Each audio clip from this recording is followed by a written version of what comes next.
Vos paupières sont lourdes. Vous vous concentrez et entendez ma voix, uniquement le son de ma voix. On connaît la chanson. L'hypnose, on l'a vu sur scène, dans la rue et même sur les internets. Mais c'est dans les cabinets de médecins qu'elle a connu son essor moderne.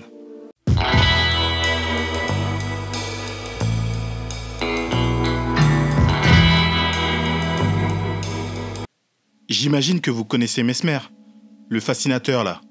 Eh bien, avant de se lancer dans le monde du spectacle, Franz Anton Mesmer était un médecin allemand de la fin du XVIIIe siècle.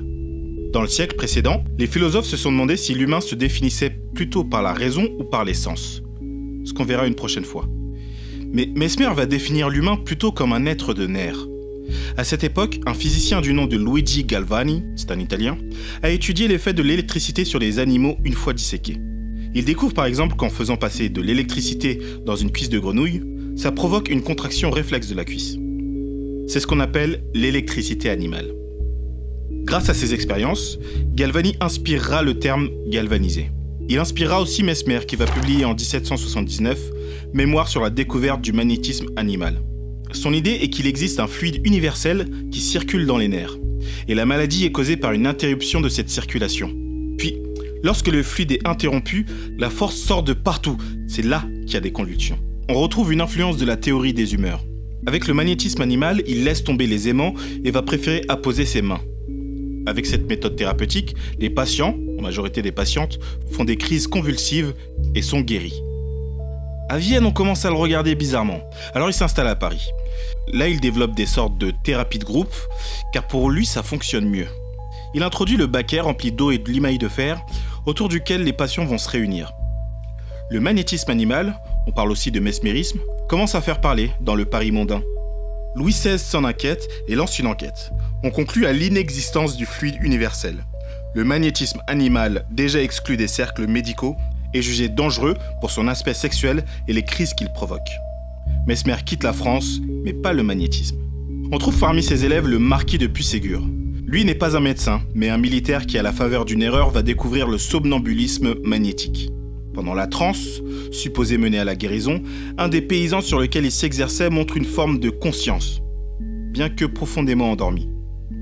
Puységur l'amènera à Paris pour le présenter à Mesmer et d'autres. Avec le magnétisme animal et le somnambulisme magnétique, on commence à réfléchir à l'intériorité et à chercher des thérapies un peu à côté de la médecine. En la personne de Mesmer, les magnétiseurs et les psychologues trouvent un ancêtre commun. Seulement, pour les psychologues, la filiation est moins directe. Elle va prendre encore quelques détours par la science.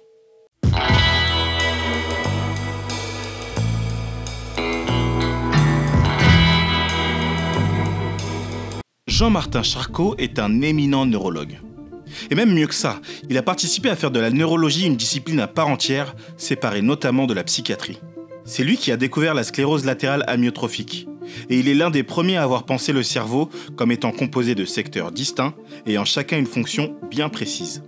Après des études à la faculté de médecine de Paris, il fait son internat à la fin des années 1840 dans le service de Pierre Briquet, l'un des premiers médecins à avoir dédié tout un traité à l'hystérie.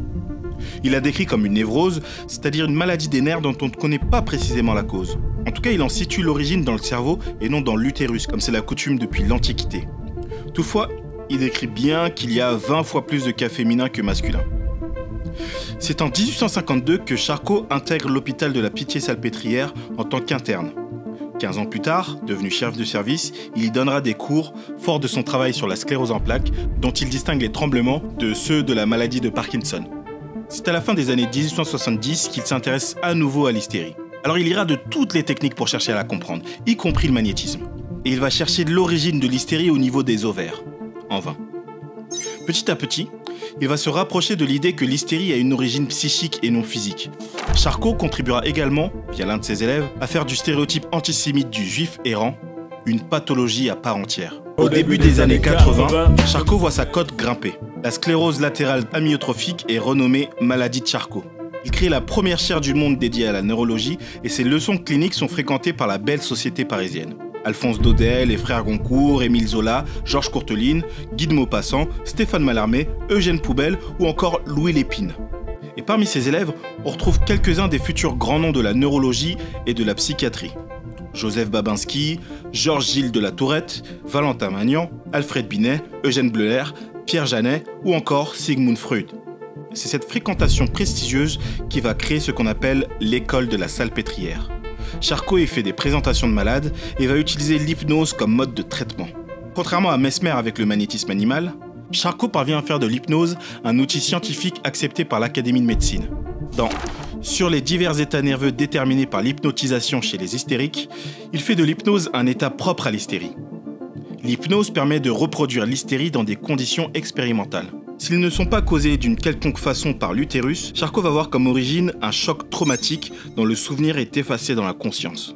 C'est comme si le souvenir qui n'est plus conscient ne pouvait ressurgir que dans un état hypnotique. Cette idée va beaucoup influencer Pierre Janet avec son concept de subconscient et Sigmund Freud avec son concept d'inconscient. Plus on avance et plus on voit combien la psychologie a des origines dans et hors de la science. Les cas de Mesmer et de Charcot en sont symptomatiques. Les méthodes thérapeutiques très proches qu'ils emploient n'appartiennent pas du tout au même domaine.